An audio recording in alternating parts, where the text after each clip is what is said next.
Scuffy the Tugboat. Scuffy was sad. Scuffy was cross. Scuffy sniffed his blue smokestack.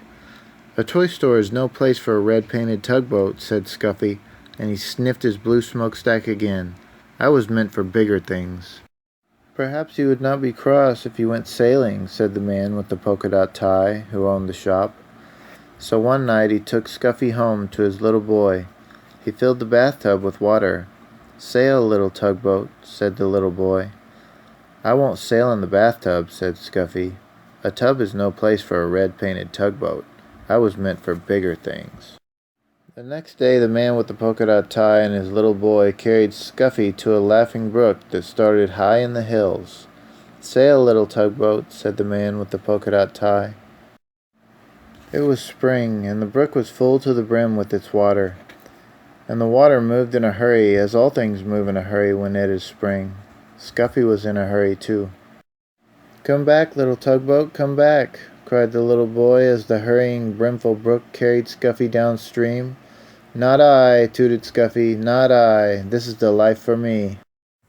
All that day Scuffy sailed along with the brook, past the meadows filled with cowslips, past the women washing clothes on the bank, past the little woods filled with violets.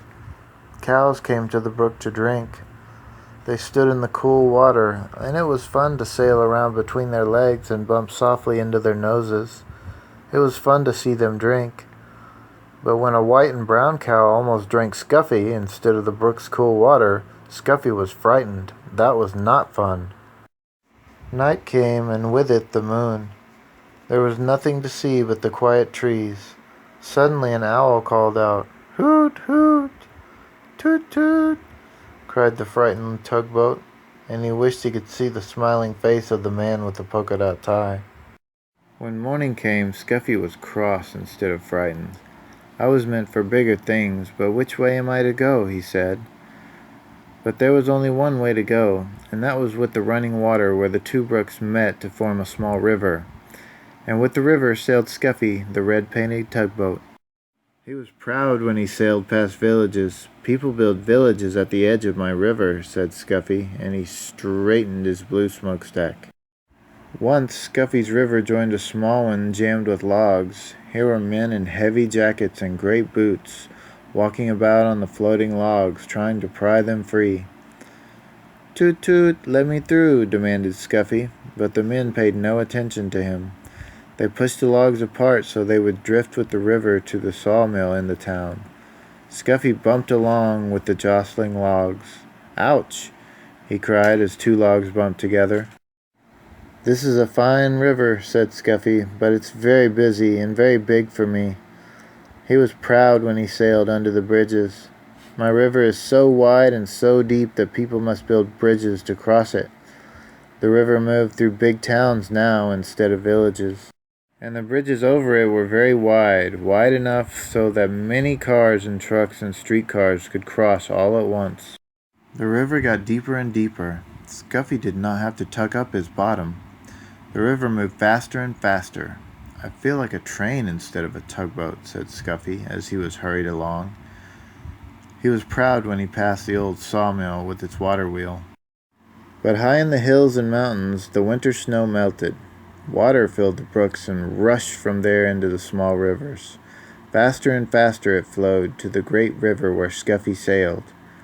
"There is too much water in this river," said Scuffy, as he pitched and tossed on the waves. "Soon it will splash over the top, and what a flood there will be." Soon great armies of men came to save the fields and towns from the rushing water. They filled bags with sand and put them at the edge of the river. "They're making higher banks for the river," shouted Scuffy, "to hold the water back." The water rose higher and higher. The men built the sandbags higher and higher. Higher went the river. Higher went the sandbags. At last the water rose no more. The flood water rushed onto the sea, and Scuffy raced along with the flood. The people in the fields and the towns were safe. On went the river to the sea. At last Scuffy sailed into a big city. Here the river widened, and all about were docks and wharves. Oh, it was a busy place and a noisy place. The cranes groaned as they swung the cargoes into great ships. The porters shouted as they carried suitcases and boxes on board.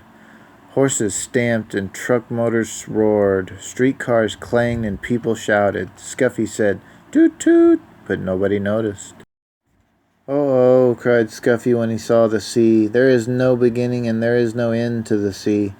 I wish I could find the man with the polka dot tie and his little boy." Just as the little red painted tugboat sailed past the last piece of land, a hand reached out and picked him up. And there was the man with the polka dot tie, with his little boy beside him. Scuffy is home now with the man with the polka dot tie and his little boy. He sails from one end of the bathtub to the other. "This is the place for a red painted tugboat," says Scuffy, "and this is the life for me." The end. Thank you for watching. Please subscribe.